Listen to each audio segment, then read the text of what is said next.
Hello, SCP Universe, and welcome to another episode of SCP Cafe. This is 2019, Week 4. I'm your host, Blue Soul, SCP Wiki moderator, chat operator, subreddit moderator, author, loving husband, dog petter, still sinus infection haver, but getting a little better. We have quite a few skips this week. We had, I believe, 17 of them in scope for the week. I have decided on 5 that I want to go over this week. A lot of really good entries. A couple of these not as highly rated as some of the others that that I didn't include. The reasoning for a couple of these is to do partly because some of them I feel like as I'm getting a little more acclimated to doing this show, I'm realizing that some of them don't lend themselves well to the podcast format. So I am starting to sort of take that into consideration as I go over my picks for the week. Additionally, I view the website with the ratings disabled. I have an add-on that I developed called SCSSP, and one of the things you can do with it is hide the rating module. So when I review these skips for inclusion into the podcast, I don't know the rating and I don't know the author, usually right up until I'm about to get into the recap in earnest. So one of these is actually all the way down at +2, but I still think there's some stuff in there worth discussing. Before we get started, a little bit of site news. Wanted to remind people that if you are interested in participating in ClichéCon, you are rapidly running out of time to get your submission in. Deadline is January 31st. Today's the 25th, so you can do the math there. There have been a lot of entries and a lot of really good stuff that I've, it's been my pleasure to cover during the show. So 1 week. 1 week left. Get it in and make sure to vote on all the entrants, and we'll have a winner announced pretty soon. Maybe in time for next week's show. We will see. Also, visible from the front page of the wiki is a link to the community survey. Internet Outreach runs this once a year. It's just a little Google form. Please. Give it a read through. This stuff is being, actively collected. So, please give us your thoughts on a wide variety of topics. And that is also ending here very shortly. If you've missed a previous week's show, you can always get caught up via the scp.cafe website. We're also available on iTunes, Spotify, YouTube, and an RSS feed that is compatible with mobile devices. All of that said, we're going to get started with 2019 Week 4 with SCP-3739. This is called Mind Milk by Moosphere Inc., and this was a co-write between Floppy Phoenix and Kindly Turtle Rock. It's currently sitting pretty high at +75 in 3 days, and this thing it's absolutely wild. This is part of Broken Masquerade, and what we have at the top is a notice from the... I should also mention, this has some custom CSS in a dark purple theme. The site title's been overwritten with Pataphysical Digital Archives, with the subtitle of Archiving Apotheosis, and we have a notice from the Department of Pataphysical and Digital Archivists, advertisement-based inoculation disseminated. And below that we have a little pull quote that says, "Need containment insurance? We've got you covered. SCP Insurance Services, protecting you against malignant fey hexes, hemivore invasions, and flesh-eating psychic rituals since 1826. And then it says, you're now successfully inoculated. And it goes into a quarantine history below that's collapsible, that includes a bunch of little tweet-sized advertisements, including things like, "If the moon is made of cream cheese, then we'll sell it," and "You'll wonder where the red went when you brush your teeth with Noosphere Fresh Dreams," and lastly, "Makes children and adults as swollen as cows." There are a number of quotes and things in this work that will make you stop and go, what the fuck am I reading? And I should also mention this thing is quite long. So this recap, I am going to try to hit the high points. You need to read this to get the full effect. I'm going to be glossing over a good amount of honestly very good material. But just in the interest of time, we're going to try and hit the high points and get through this one as not as quickly as we possibly can, but we definitely, are trying to eliminate those half-hour long recaps on a single skip. We'll see how well we do. We get to a header that spans the width of the page with introduces the skip, has an object class of Keter and a threat level of red, and below that we have a picture that is the same picture split into two halves with different color imaging on the right side. But it looks to be like a rock formation, somewhat organic looking, like it might be a stalactite, or it might be perhaps a mushroom or something upside down. And the subtitle reads, "A Natural Moosphere Inc. Cave Udder," and photographed via Veritas Resonance Imaging on right. So it is a cave udder, apparently. That is what we are going with for the purposes of this work. The containment procedures, the first sentence, and I talked with the author about this. They set out from the beginning of this work to do as many of these holy shit type sentences as they could possibly get away with. They succeeded beyond their wildest dreams. The first sentence of the containment procedures reads, "Containment of SCP-3739 is focused on the introduction of a stable competitor product to gain a foothold in the paranormal market." And there's a footnote that says, "This market consists of competitors that are concerned with the dairy industry, Moosphere Inc., Marshall Carter and Dark, Ambrose Thorn Valley, Dado, etc." And we have built a front company that reads Stratford Cattle Productions.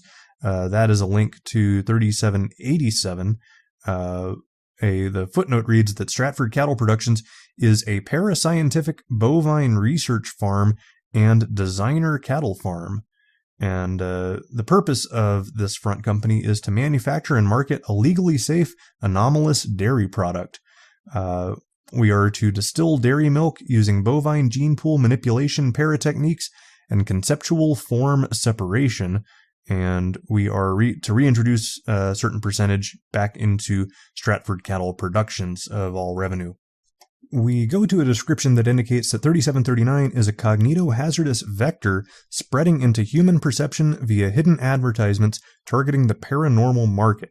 Now remember, this is part of the Broken Masquerade canon, which is that a lot more of the paranormal and anomalous stuff that the Foundation deals with, it's much more a common part of everyday life.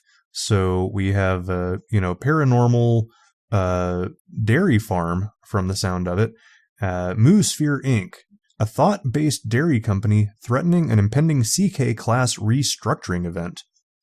It explains that Moosphere uses microscopy techniques ordinarily used to transmit images visible only at 300 microns to produce invasive, cognitohazardous catchphrases designated as -1. And these are brand archetypes anchoring themselves onto symbols and signals already embedded in the consciousness of humanity. And transmission occurs when subjects are unconscious. The bovine motifs and 3739 archetypes are only visible in REM sleep. This was actually something that I had seen done in a comic book series, Transmetropolitan, that is sort of a dystopian cyberpunk future, in a big city, and the TV is absolute garbage, and will sort of insert these mimetic ads that will unroll in your dreams, and you'll be forced to kind of read advertisements while you're sleeping. I asked about this, said nope, kind of came up with the idea independently, and I buy it. The article goes on to say that the mass neurological ad campaign connects to a chain of legitimate products, both real and dream-based, produced by the human subconscious and esoteric sources, and Moosphere generates 31% of its flagship product, Mind Milk, from the hypothalamus and pineal gland, which are hormone release centers, while a metaphysical source secretes the remaining 69%. And regular consumers of Moosphere products develop milk curdle buildup on portions of cerebral tissue, which further influences consumers to use Moosphere products but does not negatively affect consumer health otherwise.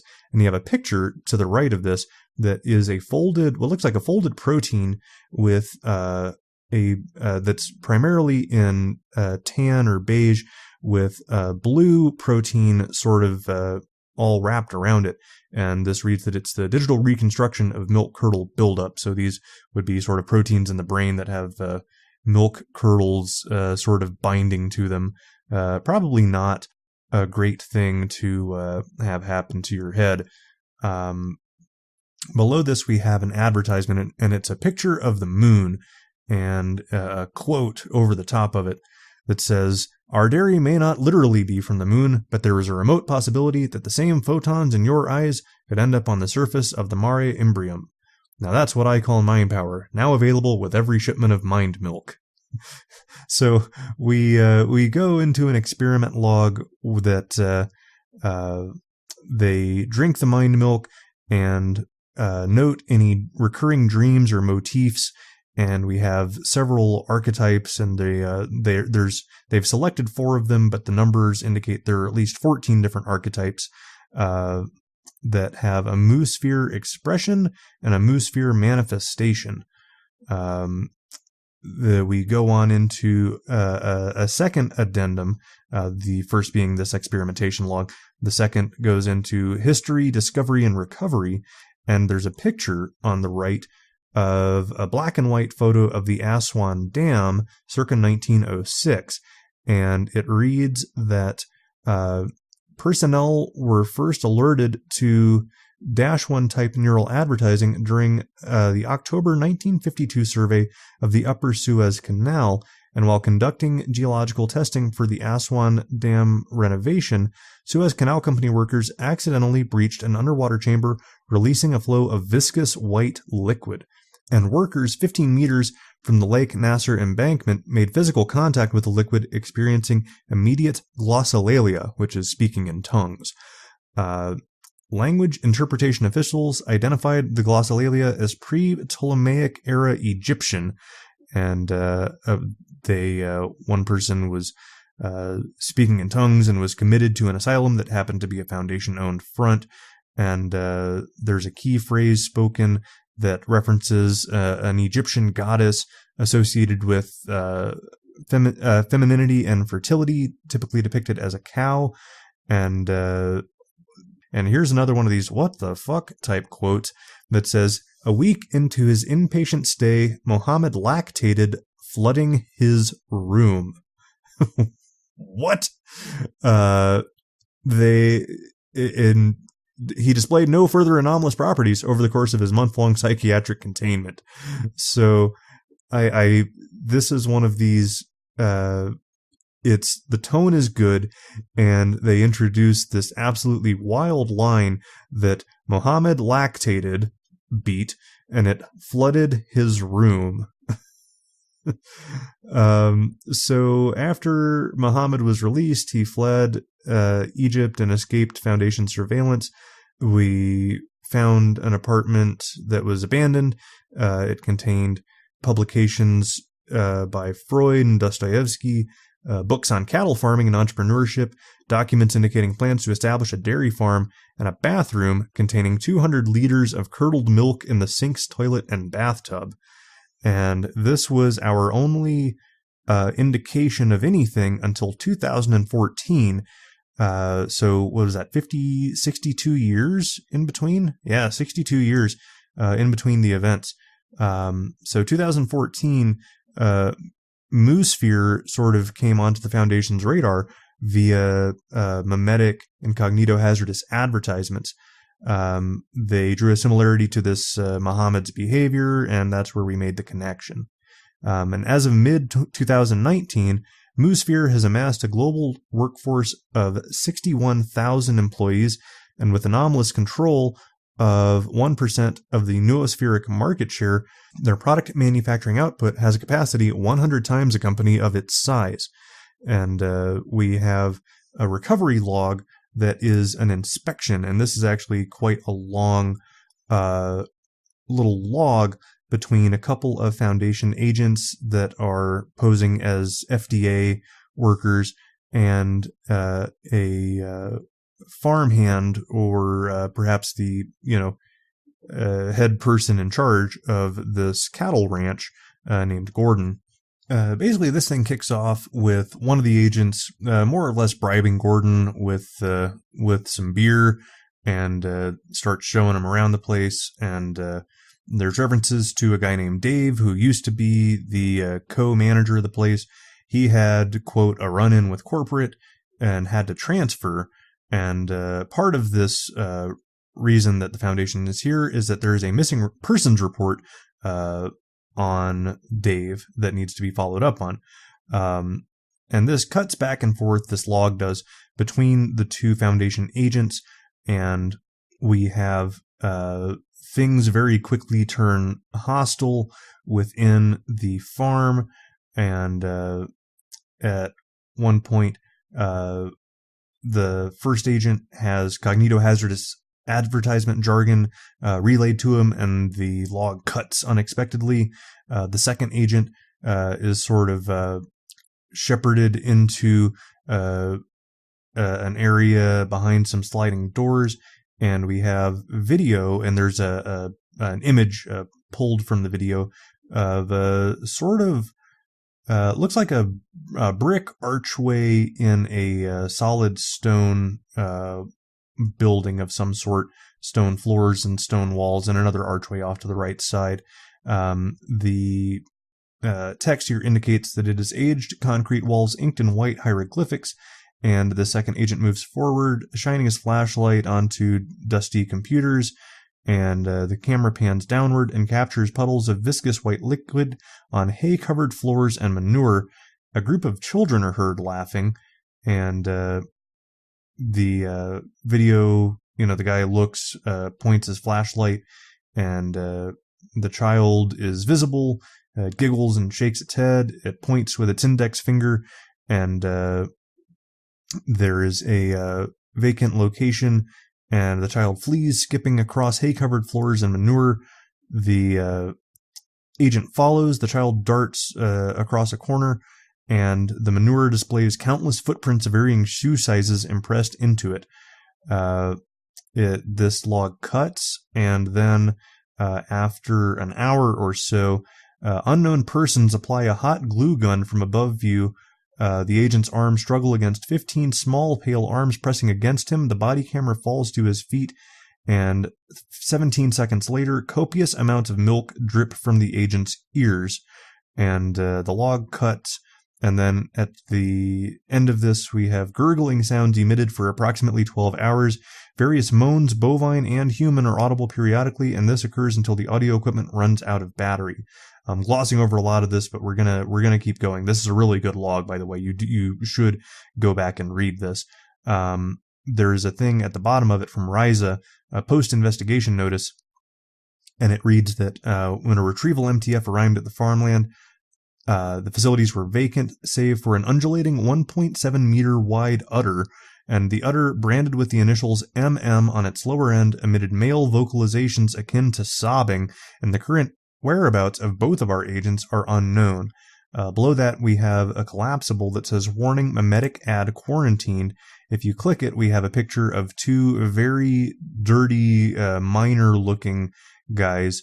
Their skin is totally black. They're drinking milk, and there's text over the top of it, and it says, "Moosphere presents Foundation labeled Mind Milk. Our test audience has loved the first batch. Come join the fun in the flavor mines." We have a third addendum, which is an interview from between the head of internet outreach at Moosphere and a what I believe is to be a Foundation doctor.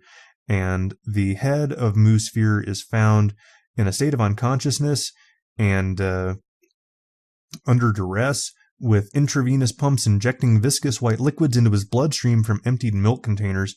After the raid, this guy regains consciousness, and he begins leaking milk from his left ear canal at an approximate rate of 400 milliliters per minute. And the first thing he says is, Ah, fuck, all over the kitchen.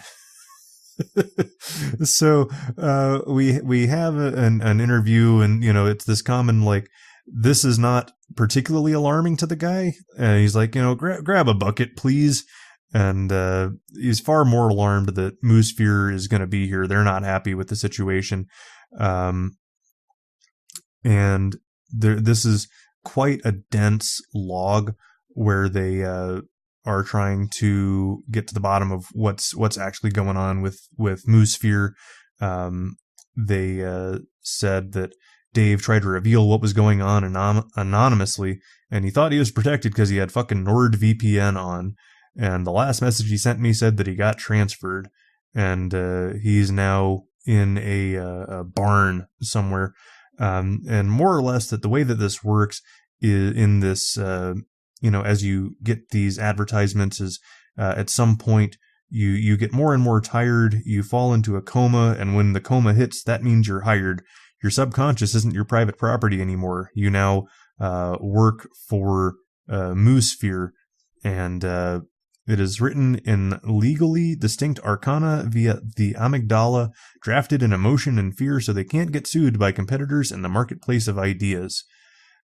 The guy goes on to say, after I was employed, it was all about Moosphere mind cubicles, Moosphere brand mind staplers, mind utilities, mind slaves. These all have little trademark symbols next to them, by the way. Moosphere grazing barns, and a district manager with 6 leaky tits. I was busy filing tax returns for these primordial bovine entities, these things that expect you to drink yourself into oblivion.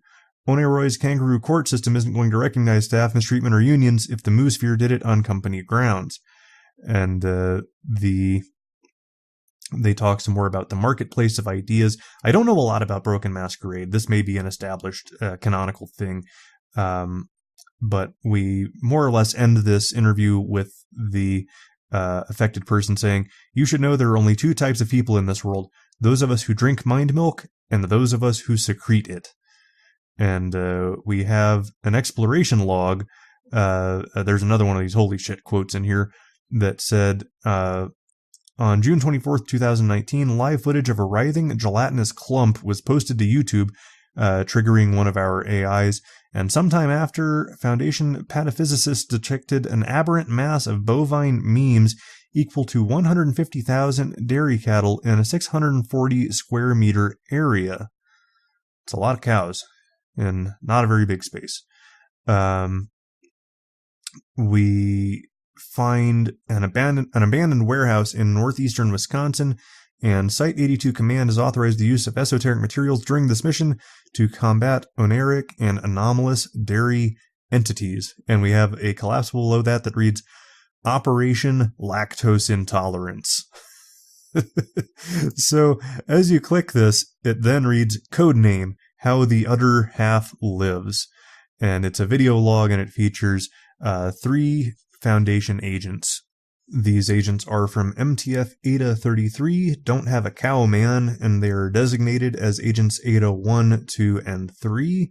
They're fitted out with body armor, M4 carbines, a tactical astral projection kit and subdermal sigil carried by Eta 1, a reconnaissance drone and remote controller carried by Eta 2, a breach kit carried by Eta 3, and there's a link here for SCP-3863-1 type milk honey 250 milliliters. And we go into the sort of excursion log of them breaching this facility. They don't see anything all that out of the ordinary. At first, they trigger a breaching charge, and we go into an open office space, and beyond that, they notice there's milk leaking from the ceiling, and the drone captures undulating movement from no discernible source. Eta 1 takes a milk sample and sticks it in a bag. The milk emits a faint green bioluminescence, and Eta 3 smells sulfur, and we have an electrophotonic sensor that reveals etheric radiation leaking from an adjacent chamber. They push into that chamber, which is filled with curdled milk, Eta 3 opens the door. A cow comes into view, mooing. An etheric emission flows from its posterior, consistent with bovine flatulence. So they keep going. A tremor shakes the facility, followed by a long moo, and Eta 1's milk sample vibrates and grows 10 times in volume, and we abandon the sample. Later, Eta 3 reports a 3-meter wide teat intersecting through support columns, and the teat leaks a faint green milk. Eta 1 makes incisions into it, revealing more flesh within. The flesh gurgles, pushing through the incision and consuming the cutting implement. The cutting operation is then abandoned. After that, we spot cows either fleeing or charging towards something. Eta 3 opens frosted double doors into a massive chamber roughly 20 meters tall, and a writhing light brown udder of indeterminable width fills the chamber, producing hundreds of large teats stretching and collapsing. Sleeping persons, presumably employees, levitate midair in groups of 3 around smaller teats. Cream cheese flows in bulk from their craniums down into a giant subterranean tank below. There's something to visualize. So Eta 2's drone captures footage of a cow falling from an upper walkway, yelping. A second prior to hitting the ground, the udder trembles, and the cow hits the ground and melts into a milky liquid, some of which moves toward the room's center, and more cows follow until all 25 have fallen. The splashes fill the chamber and sprays the MTF members. A floating pink udder approaches our strike team. Eta 1 recoils as she receives a telepathic payload. The instance undulates. We fire guns, but it fails to take damage due to its apparent metaphysical nature. Eta 1 begins burning incense and reading from its dream journal, and Eta 2, sets the drone loose, and Eta 3 is ready to fire. Eta 2 says, "I'm lactose intolerant," and curses the instance with reductionist profanities. The drone detects signals, pheromones emitting from the instance, and 15 child curdles separate from the main udder, bombarding Eta 2 with runny cream cheese. Some children siphon liquids directly from the mother. They scream, "Eat it, drink it," and Eta 2 refuses to comply. Eta 1 begins to astrally project, and Eta 2's fully covered in cream cheese. Eta 1 combats the mother. Both scream and trade blows. Eta 3 walks to the udder, aims and fires at the exposed fleshy protrusion. He yells, "You're not real." The flesh sprays milk at him. He consumes the milk at will, downing liters without apparent stress. Eta 1 spirals and pirouettes through the air faster than the mother. It squeezes green milk at her. She grabs a teat and stretches it with ease. The mother screams in shock, deflates, then falls to the floor. A palpable wet smack echoes throughout the room. It becomes tangible, leaking the rest of its fluids. Eta 2 is no longer visible. The large udder shakes and spills milk into the vast room. Eta 1's astral body reconnects with her physical body. She ditches the astral projection kit. Eta 1 and Eta 3 escape. And post-log footage taken from Eta 2's drone records Eta 2 screaming in distress. This occurs for roughly 30 minutes as the warehouse fills with milk. Near the end of the footage, Eta 2 emerges naked and is marked with a disembodied cattle branding prosthesis. He shudders, mooing. The prosthesis spots the drone, extends, and emits electricity from a cattle prod frying it, and the footage ends. I'm glossing over a lot of the log. It's really entertaining. I am still we still have more to go. We have a Ryza post-investigation notice that basically shows that Moosphere is ramping up their activities. All dreaming is assimilated in the states of Pennsylvania and Washington. And a little prior to that, we've got some 3,130 advertisements coercing dairy corporate executives, regional managers, and ranchers to sign away rights to their dreams. There's an instance where body fluids have been replaced with non-anomalous milk, and conventional FDA regulations failed to contain public knowledge of these anomalous dairy products. Wisconsin dreaming is the first to be assimilated. REM sleep is irreversibly altered. So this expands, and despite reintegration attempts by Stratford Cattle Products via top-selling beef and yogurt products, citizens from these regions support the CEO's presidential campaign with Vice President Jackie the Clown Cow. Finally, we have the CEO of Moosphere interrupted all of Wisconsin, Pennsylvania, and Washington's telecommunications broadcasts with a payload of cognitohazardous memes. Moosphere employs unaffected populations by force. Television broadcasted the following. We have a video log. This feels very out of 1425, this log. It reads that the CEO descends onto a podium, cranium inflamed. He produces an audible sigh. He opens his mandibles and a bovine eye atop his brow. Cream cheese secretes from the two orifices. Palpable dripping and splashing sounds are audible for 3 minutes and 27 seconds. Undulating, it thinks. End log. So, below that we have a collapsible that says, warning, paused footage quarantined. You can click it, and it reads, Nestic inoculation failed, MTF and paraphysicians deployed, and we have a really glitchy, unclear picture of what exactly we're looking at. It is vaguely unsettling and has a white lumpy thing sort of in the top center of it that looks pretty large. It's sufficient to get the point across that this is probably pretty gross. And with that, we end this article. So there's a lot to unpack in this article. One thing that I like about it is you don't have to know a lot about Broken Masquerade for this to still be really good. It certainly helps if you do, I think. I don't know a lot about it, and I feel like I'm missing some things.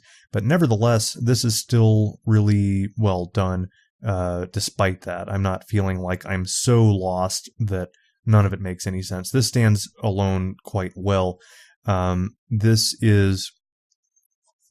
It's very strange, right?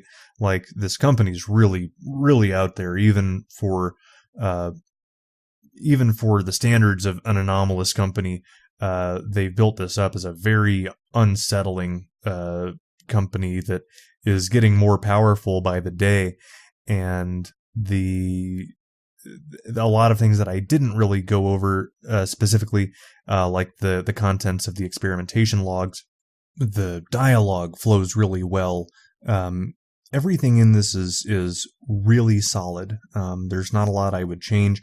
I would never in 100 years conceive something like this, so of course I don't have a lot to suggest as far as things you would change, but it has a very unique feel. The last little video log, like I said, that reminds me of 1425 Star Signals, which that may just be that sort of picture of a hijacked video that is thoroughly unsettling and also without any sort of dialogue provided. It's sufficiently creepy. Star Signals doesn't have to be the only one that gets to use it, though. I think this does a great job with those little interspersed moments of really like disturbing sort of visual or squicky sort of gross curdled milk and body horror, and really trying to get after you on a number of levels. I said I wasn't going to do half an hour on this one, and I'm pretty sure I did almost exactly half an hour on it. This is a really good read. I feel like I'm not doing it justice even at 30 minutes. Definitely a very easy +1. Moving on, we have SCP-4073. This is titled Just Blowing Hot Air, and it was written by Ghost Horses. As you get into this skip, this also has a CSS override, and this is for Foundation Medical, and the subtitle reads, Stabilize, Cure, Progress, or maybe Progress. I can't tell. When you first look at this thing, you can tell it's not going to be quite your run-of-the-mill skip. We've got two little headers at the top, one from Ryza that says that this anomaly is neutralized and this documentation is simply an archive for posterity and reference purposes. And then an archivist's note below that says the developments regarding 4073 are below organized in a manner that is faithful to its chronology as an anomaly and is presented so for the purposes of clarity. So the formatting below that has things like the item number and a collapsible that reads display history. And if you click it, we have, for example, 4073, that struck through, 4073-EX, that struck through, 4073 again, that struck through, and then 4073 sub N, and that is what remains. And for the object class, we have Euclid, and then explained, and then Euclid, and then neutralized. The procedures indicate, well, it's been neutralized, so there's nothing left to do. But you can click the archived containment procedures, and it mentions 2 POIs. They are to be educated regarding a suitable surrogate diagnosis and boarded at Site M16 for containment and research purposes under the guise of being in a specialized medical research facility, and low-grade amnestics are to be administered on an as-needed basis by facility orderlies. Site personnel not consenting to participate in the randomized controlled trials, and this has a link to a fragment page. If you're not participating in these trials, you are to wear an N95 respirator mask and sound-canceling earphones while in active zones on site. These participating are encouraged to vocalize their relief to help confirm thermal readings. So we have a little bit of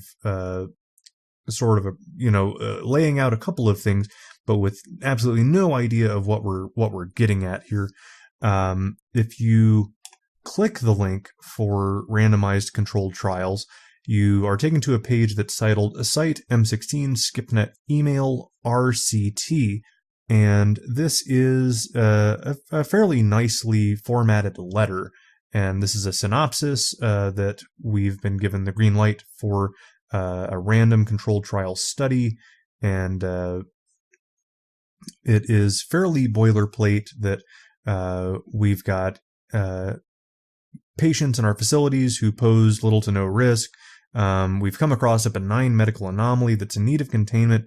Our site has again been suggested, partly because we do such a good job. So review the description and containment procedures, and to the 2 patients that we will receive that are afflicted by it, and typical information containment procedures will be in effect when patients arrive at the end of next week. And the opportunity affords us a chance at in-house randomized controlled trials in an attempt to test effective therapies. As such, personnel will be subject to participation in the trial in their daily routines and activities. We have a block quote below that says, a response is mandatory. Any employee who does not declare consent or refusal by the arrival of the anomalies will not be allowed to come to work and will be given fractional pay for the duration of the trial. And that's kind of where we leave that fragment page. So this is a whole little separate piece. I'm not sure it really needed to be a fragment, but it doesn't honestly hurt anything too badly either. It is in the same CSS, and I don't think you could get this nice letterhead formatting within the original block. So I get why they did it this way. As we continue back to the primary page, the initial classification, if you click that expandable, it is this is really cool. This looks like an older piece of copy paper that's been scanned in, and the font face is different, and it's got little visual artifacts on the back of it that show some age. The only trouble with this, if I'm supposed to buy this as as a scanned copy, is that this piece of paper is far too long. This is too long even to be legal size paper. So that said, we have a synopsis of the SCIP. It's a tentatively unexplained multi-sensory phenomenon affecting 3 current El Paso, Texas residents, and they are Mr. Dale and Mrs. Judy Blackbox, as well as their 4-year-old son, Michael Sebastian. And several reports indicate that the aberration manifests as a series of sensory data, as stated below. So it has an auditory component. This is reported by the family approximately 80% of the time. The family report hearing faint, droning auditory stimuli that begin without warning and are apt to increase in volume in given time. The signature is often to be in close proximity to one of the family members, sometimes all three simultaneously, seemingly surrounding them. And the sound has been described using descriptors such as sneaking, creaking, groaning, rumbling, squeaking, and the like. And of note, the sounds allegedly display differing characteristics depending on which family member experiences the most proximity to a given instance. We have an olfactory element, which is a fancy way of saying scent-based. This is noted approximately 60% of the time. There's no consensus regarding the odor, though all are described in unpleasant terms by the family and incite aversion. And then we have a somatosensory and miscellaneous piece that the manifestations purportedly can be accompanied by tactile sensations such as, quote, dreadful vibrations. Thermal discrepancies have been described in the wake of manifestations. So, I know what this sounds like, and I know what the title was. Let's keep going and see if we're right. We have a history of this, that the skip began in the year 1893. This document is pulled circa 1894. I skipped that initially.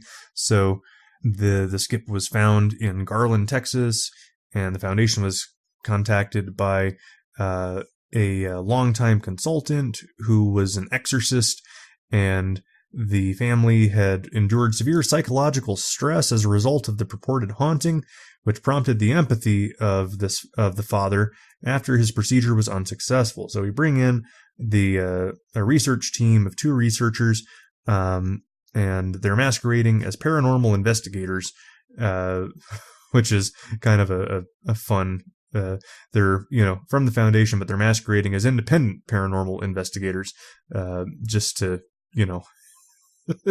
I don't know, that tickles me. I like that. We have an analysis that said it was first speculated that the phenomenon was unique to the then home of the couple, as it featured hallmarks typical of thaumaturgically hexed domiciles, and the reason being that the occurrences are restricted to when the family is alone and arranged in specific ritual-like configurations, such as sitting at the dinner table or in the early hours of the morning, often startling them from sleep. Ill intent was deemed likely, as the phenomenon affected all components of the family's lives, including but not limited to finances, socialization, and occupation. But they moved into a new home in El Paso in an attempt to flee the haunting that the phenomenon had followed them and continued its influence.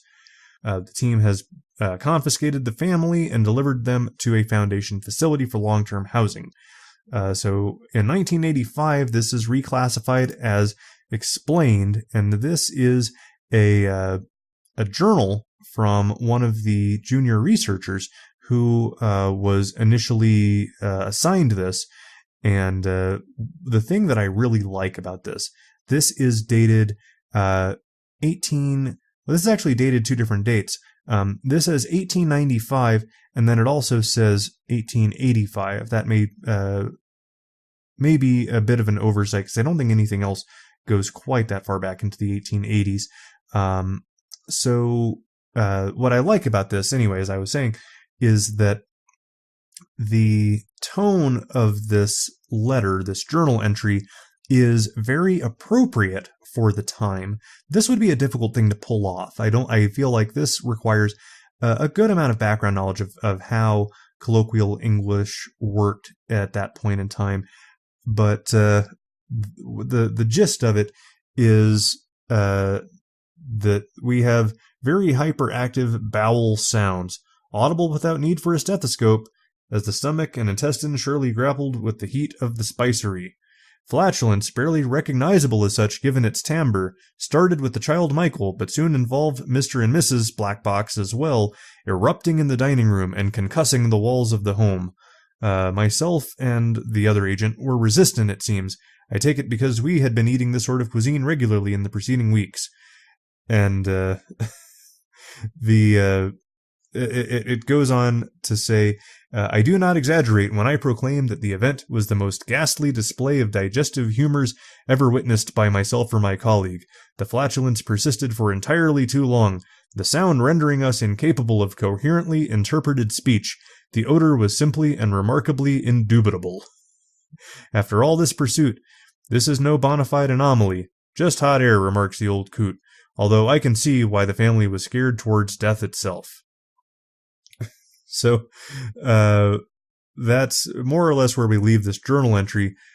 Funny thing, though, in December of 1993, this is almost 100 years later, we have reclassification as Euclid, and it goes on to say that the slot was again designated to what is thought to be a rediscovery of the phenomenon, as two sisters bearing the same surname as the original Black Box family wrote to Unsolved Diagnoses. This is a Foundation-fronted TV show developed and aired beginning in the 90s. Sounds a little like another show I might think of. But they were describing GI issues that were described in similar terms to those documented 100 years prior. And what we have is a pedigree chart where we've maybe tried to look at how this could have been spreaded genetically.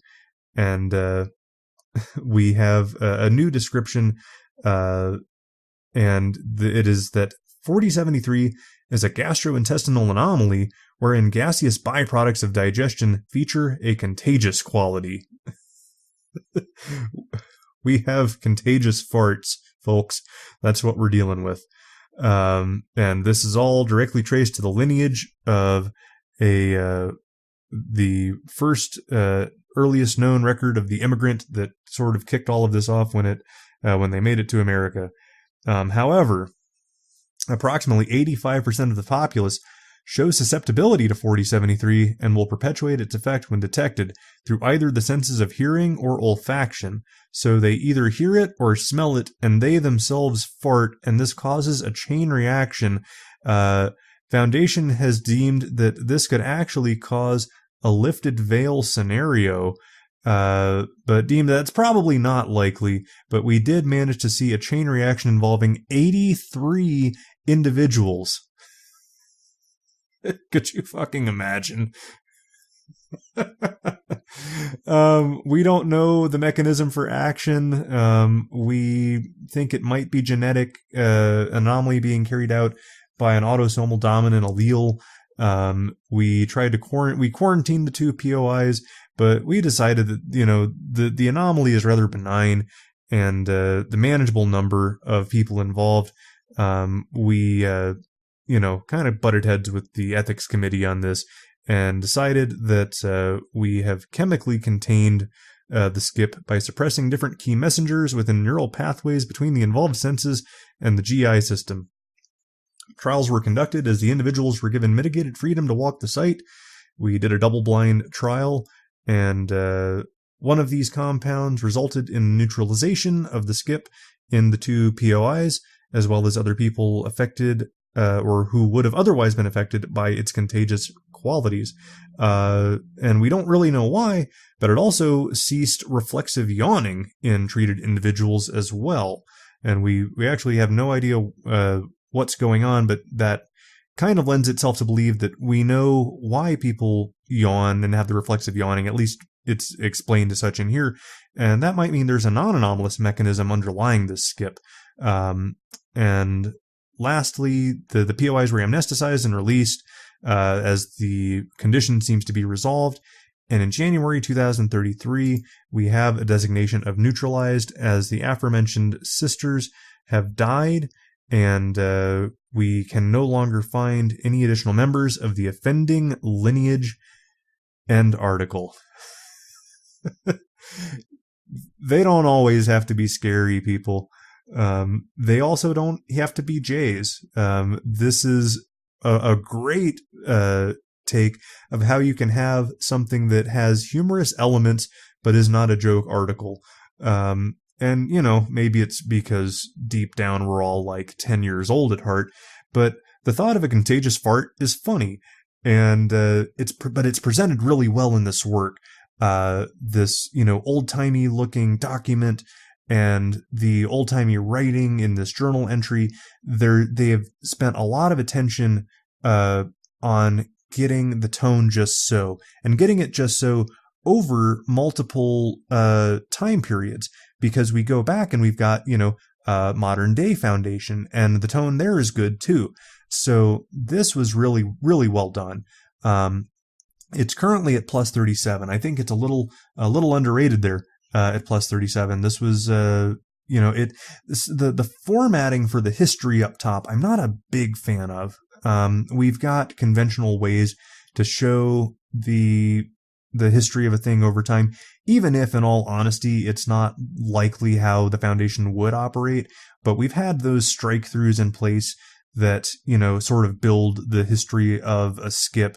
And that is generally agreed upon as the way that we do it. So I'm not in love with how the history is built up on this, and it does feel like, okay, well, we're doing this because we need to build the chronology of how we got here. You could likely do it in a more traditional way, but I'm willing to let it go because I think it's still a really well done piece.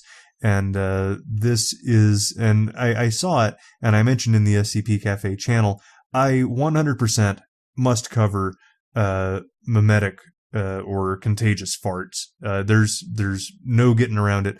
This was the first pick. This was my first pick for week 4 out of 24 pieces. I saw this and said, "Yep, I'm covering this." So easy +1. Well done. Moving on, we have SCP-3583. This is titled Hellbus and written by Vogt. There are no pictures present in the work. We have an object class of neutralized, which has been struck through and replaced with Euclid, and containment procedures that indicate that all attempts to take 3583 into custody have resulted in it decohering into its component parts and a new instance manifesting within 3 days.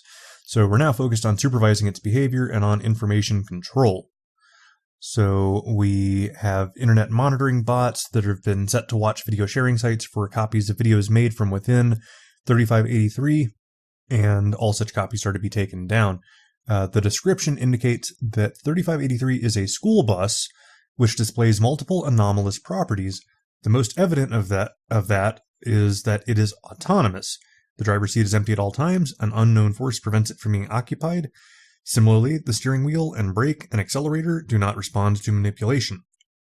3583 associates itself with Redacted Public School in the town of Redacted, Oklahoma. And at 3:20 p.m. each day, 3583 manifests in a random location in the bus zone outside the school, opens its door, and waits 7 minutes. And during this interval, a maximum of 56 children may embark of their own volition. A maximum of 8 adults will also be able to embark, with each adult apparently being considered equal to 2 children.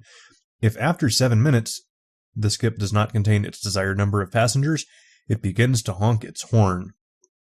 And this produces a cognitohazardous effect, whereby all children within hearing range will enter a fugue state, abandon their other activities, and embark on SCP-3583. If there are insufficient children within hearing range, the horn will become progressively louder. And once it contains its desired number of passengers, it will demanifest from the bus zone and enter an anomalous region of space, henceforth -A.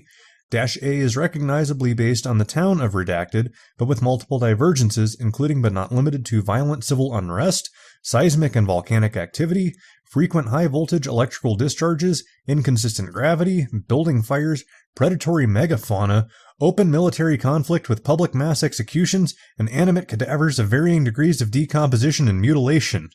So it sounds like a bus to hell, in all honesty.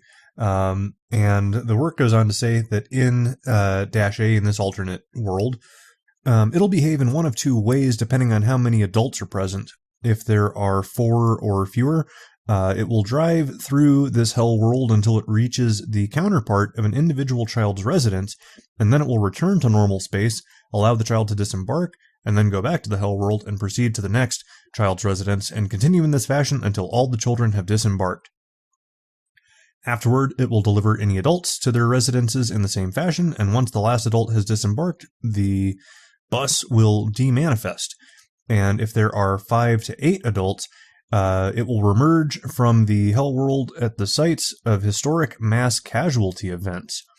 Identified sites include the World Trade Center, Khao Lak, Pompeii, and Nanjing in the days or weeks prior to their occurrence. We have a footnote here that reads that passengers have been able to ping Foundation satellites and servers as applicable, but satellite and server records from the relevant eras do not indicate the pings in question. I'm not quite sure what that means. Perhaps that We don't have logs that indicate that their pings were received. Ping is actually a fairly established thing. I don't know that I would use it in this context. I would actually probably hand wave it in lieu of something maybe a little more generic. But it goes on to say that similarly, video taken from within this bus has been found to be a 100% match for all available historic footage, but no such footage has been found to contain the bus. So it will drive around the site of this mass casualty event for between 45 minutes to 2.5 hours, after which it will engage in behavior pattern 1, which is the original one. It'll start to drive through the hell and start dropping kids off and adults. So in neither case is anybody, doesn't sound like they're in any real danger.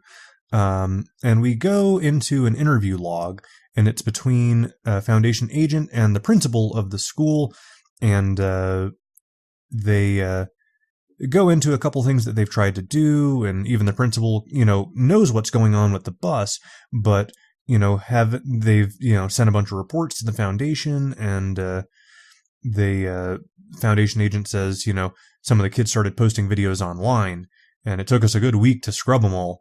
And the bus falls apart every time they try to take it away from the school. And it just, I guess it just sort of disintegrates. It breaks out into its component pieces. And then a few days later, it reappears back at the school. And the Foundation tried to expand the school's area legally. It didn't do anything, but hey, enjoy your extra 1,000 square feet. And the principal goes, well, of all the things I expected from you men in black assholes, space for a new playground wasn't one of them. The dialogue in this is outstanding, by the way. Very, very natural sounding.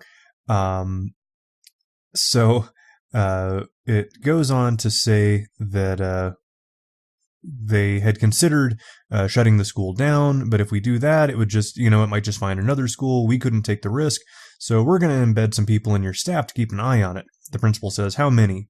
The agent says, probably not more than 6. And the principal says, I don't have the budget for that. And the agent says, no, we'll handle their salaries. The principal goes, must be nice. And the agent says, okay, I guess. Before I leave, I wanted to thank you for being so reasonable about this. A lot of time, if we leave the anomaly on site, the locals get upset. And the principal goes, well, yeah, if we really wanted it gone, we wouldn't have stopped reporting it. And the agent's like, well, my boss is going to want an explanation for why you stopped, letting us know about it. And the principal goes, you can't just tell them we don't mind having it here?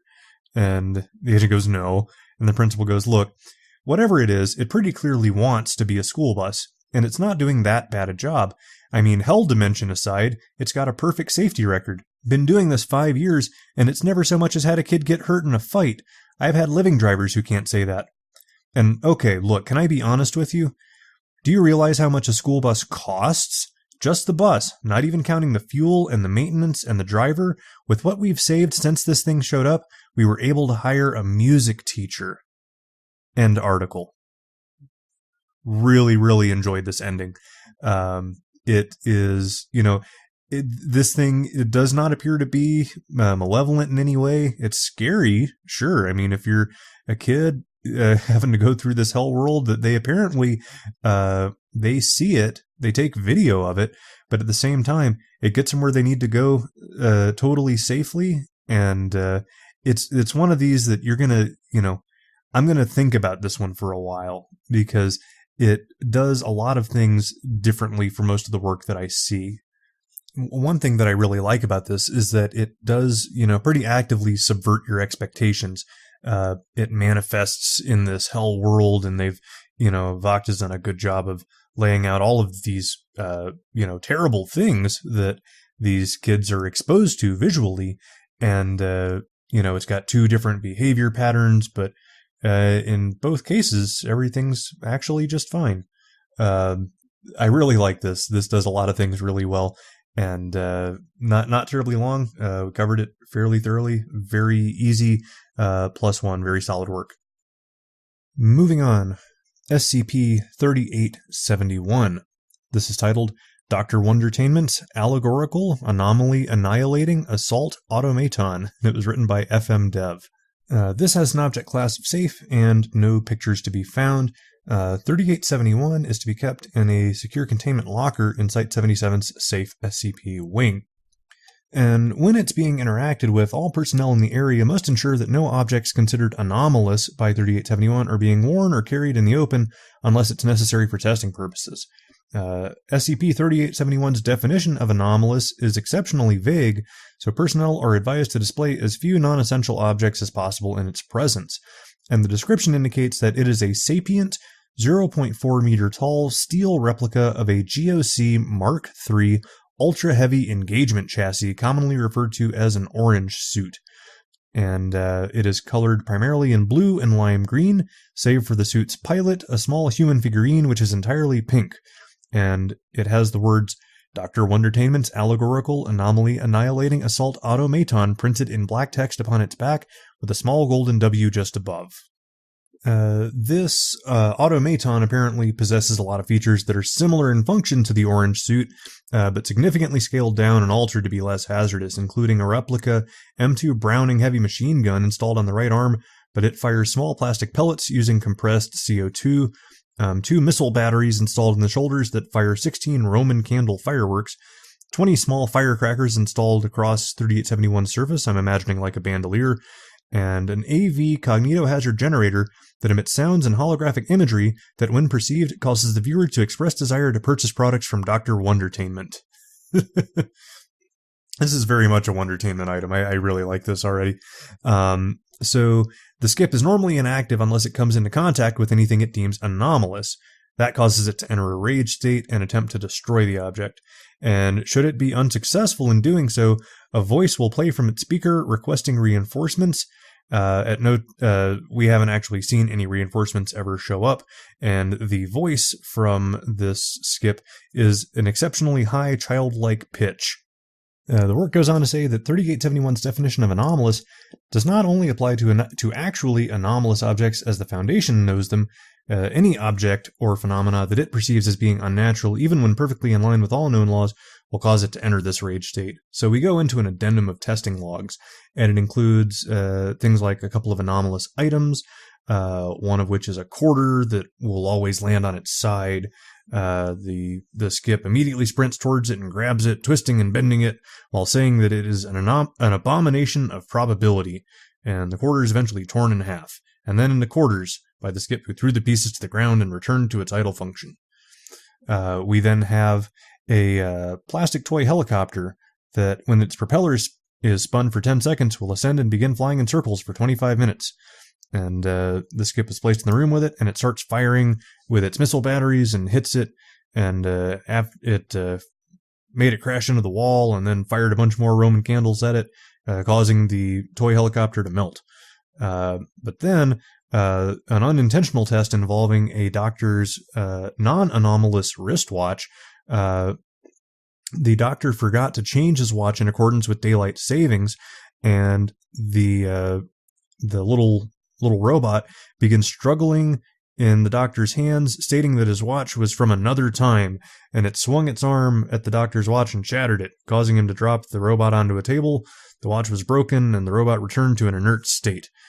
And then we try a piece of paper that reads 2 + 2 = 7, and the robot fires Roman candles at it and says that it's the result of infernal and impossible maths. The paper was burned and the ashes were disposed of. So we've sort of figured out that our definition of anomalous has very little to do with it. It's really anything that's remotely illogical, even if it's presented in being an illogical format is enough to trigger this thing into going apeshit. We go into a retrieval log that said that it was intercepted in transit after being sent from a location that we suspected was run by Wondertainment, and inside of the box was a handwritten note, and it says, to my 2, and there's a 6 above it. It's supposed to say to my second favorite customers, but instead of second, it says 2 to the 6th. So, nice little, what is that, 64? Am I onto something? Probably not. Was never good at that off the top of my head. But it's Wondertainment introducing themselves, and we're the creator of the iconic Little Misters series, and more recently, Dr. Wondertainment's Amazing Magic Tricks for Kids. There's a footnote that says, we haven't found that one yet. And as you know, your organization and mine have had a very rocky relationship in the past, but I want to bury that hatchet, so to speak, and extend a hand of friendship, starting with this little piece of work here. This is Dr. Wondertainment's Allegorical Anomaly Annihilating Assault Automaton, a toy I cooked up based on one of your finest pieces of work, that fancy little orange suit you guys use to blow up monsters. With it, you can have a tiny companion that will work with you in destroying all that is abnormal and interesting in this world, making your job even easier than before. And who knows, you might even learn a few things about yourselves in the process of watching him go about his exciting business. Best wishes, and have fun. Signed, Dr. Wondertainment, Toy Maker Extraordinaire, and the owner of that warehouse full of finely crafted and well-loved toys you burned down last December. End article. This is a really, straightforward Wondertainment piece, but it works really well. This is one of those things that I'll point to, that they don't always have to be end-of-the-world things. They don't always have to be all that riveting or all that, heavily driven by narrative. This is just a funny little thing that it's not, it's a little more than an anomalous item. It is an SCP, a safe class SCP by every definition. And we're seeing, a little GOI on GOI action. And this is solid. It says what it needs to say and doesn't try to do too much beyond that. I think this actually positions Wondertainment really well. That they're not happy with the situation, and they're sort of poking a little fun at the GOC even as they send this thing to them, which is not terribly useful. And additionally, sort of pointing out, yeah, this will destroy everything that's unusual, abnormal, interesting in the world. Really like this. I think this actually does a good work in sort of expanding the Wondertainment lore just a little bit. And this is a simple, straightforward +1. Last but not least, we have SCP-3814. This is titled Tag, You're It. It was written by Uty-like? I'm not sure. It's UTY-like. And it's currently rated at +2. And believe me when I say this is last but not least.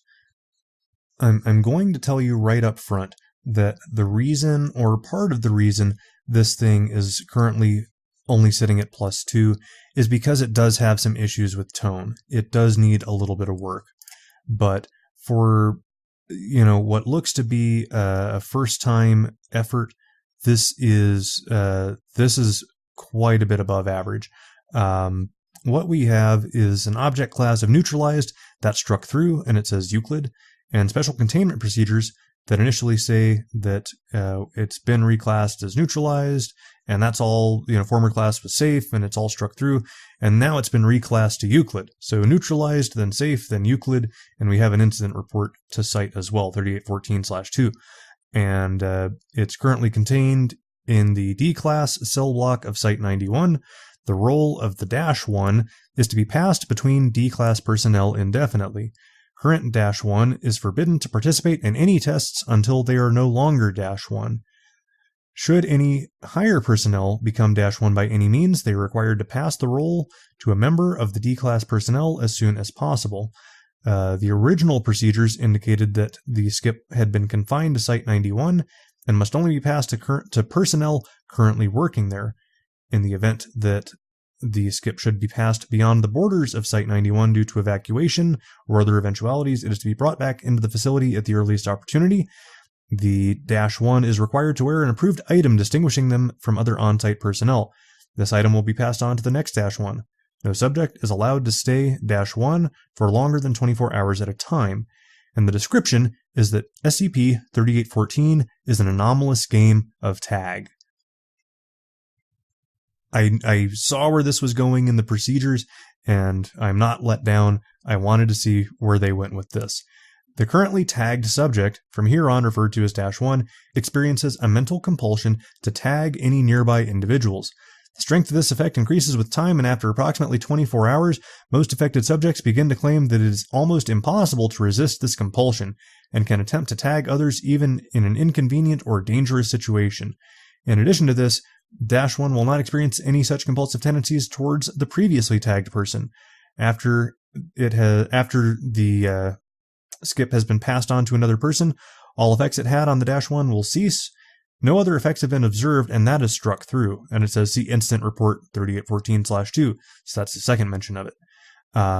Once the subject becomes -1, the rules of SCP-3814 are permanently embedded in their memories through anomalous means. The following is a transcript of the rules as written down by one of the subjects.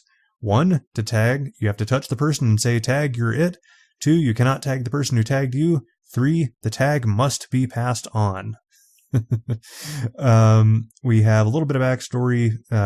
We'll go on down to, they do mention that this game has been going on since at least 18 Double Black Box.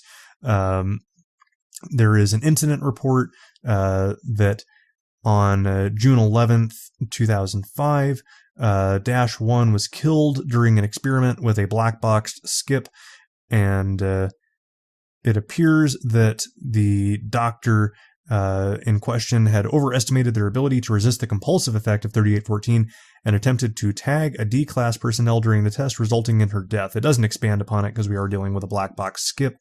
And the game, we classified it as neutralized at that point, and we go to Incident Report 3814/2, which is on...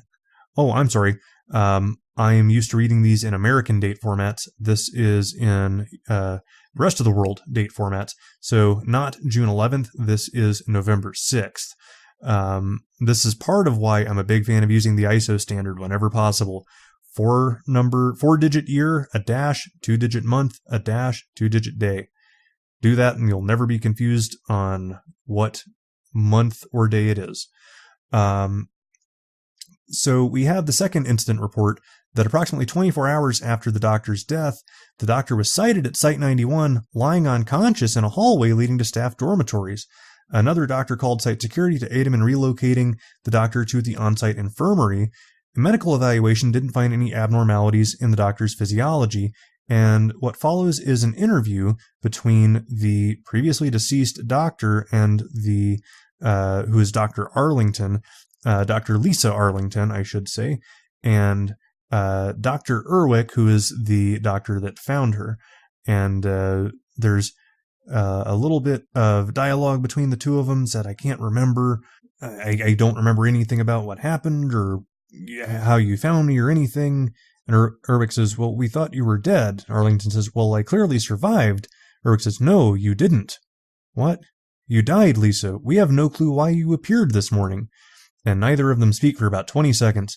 And Erwick says, "I know. I couldn't believe it either, Lisa. Whatever happened is a miracle." And Dr. Arlington says, Chris, I think I remember something." And Erwick says, "Yes, what is it?" Arlington says, It's just a bunch of words, sentences maybe. I can't make anything out of it, though." And finally says, "It's like some rules in my mind. The tag must be passed on." "Do you mean the Site 91 tag? SCP-3814? The tag must be passed on." And she repeats herself a few more times. And there's no reaction from her after that. And then she says, "Wait, Chris, hold my hand, please." And Dr. Erwick says, makes physical contact and says, "I'm here for you, Lisa." Dr. Arlington says, "Tag, you're it." And then drops dead. And we end the log there. Dr. Erwick was removed out of the room. It would appear that SCP-3814 grants temporal reanimation in cases where -1 dies before they can tag someone else. Further research denied. 3814 reclassed to Euclid. Procedures updated according to Erwick's suggestions. End article. This is criminally underrated at +2. This, we're not breaking any new ground, but this is fun. This is, it's a really simple gimmick, but they did it well. A game of tag that being tagged it's such a strong compulsive effect that it will bring the dead back to life to tag somebody else. We're not putting a man on the moon here. This isn't the deepest thing that's ever been posted to the wiki, but This is fun. I enjoyed it. It does have a couple of warts. It does actually probably need a fine tooth comb run over it in terms of tone. I don't see any anything as far as spelling issues. That's all really solid, but the tone just needs that little bit extra. And I think this would go from from plus to this should be able to be somewhere between 50 and 100 with very little work.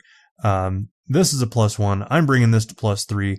I'm putting this thing on the map. This is a good skip. And with that, I will bid you farewell for the week. That is a wrap on week 4. Next week, see if you can figure this one out. Probably the week 5 recap. This has been a busy couple of days. The week 3 podcast got put up about a week late. Apologies again. I am still a little under the weather, not feeling my best, but hopefully, if you didn't notice it, go back and look, because week 3 I put up earlier today, only about probably 9 hours ago by the time you hear this. So please, give them both a listen. There was a lot of good work covered in both of them. And until next time, keep reading, keep writing. We'll see you on the other side.